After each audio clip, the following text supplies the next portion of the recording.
الرحيم هل maanta shir jiraayid ku qabanay shirkan jiraayid waxaan u qabanay inaan ka warrano xaaladayda guud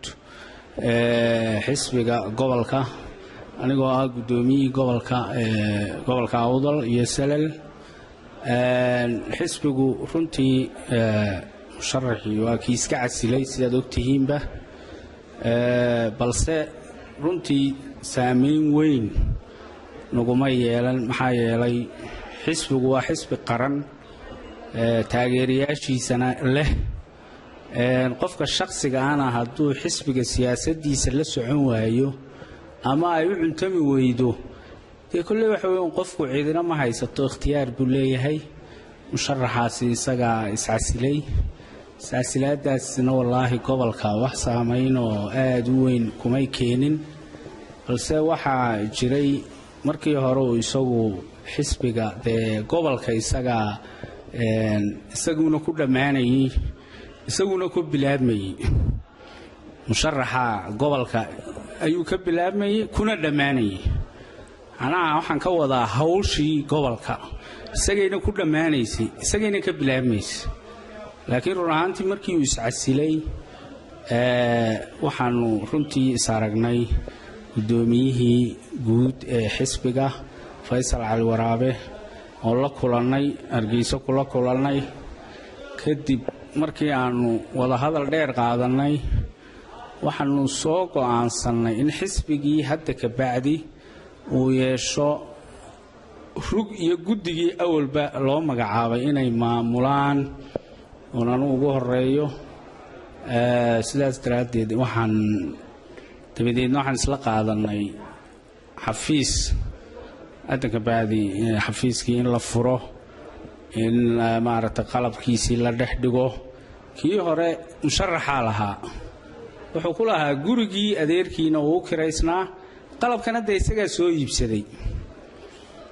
marka wuxuu noqday xafiis xisbigu una u madax banaanayn buu noqday marka anagu haddaan rag waaweynahay oo sharaf leh oo magaaladana maaragtay in wax iska horimaad iyo dhibaato inay dhacdo aan iska diidnay sidaas daraadeed waxba kumaanu murmin waxaanu garanay in xisbiga in xafiis kale iyo qalab kale iyo in la iibiyaan gudoomiyihiis la soo garanay guri kale in la kareeyo in qalabkii la dhex dhigo in hawlaha iyagii la dardar geliyo hawshii xisbiga taageerayaashiina way joogaan fursadan waxaan uga faa'iideysanayaa in xafiis gooni aan furanayno aan maaragtay xisbigu weli gobolka uu maaragtay uu insha Allah dardar gelin doono haddii Ilaahay yiraahdo runtii waxaan jecelahay in golihii fulinta golihii dhexe dhammaan waa la gelayaa dhawaan baan la gelayaa waxa kale oo jira in maaragtay musharaxiintii golahana maaragtay xafiisku halkuu noqon doono iyo halka aan ka dhigi doono iyo halka aan kiraysan doono dhammaan dadweynaha waan u sheegaynaa gobolka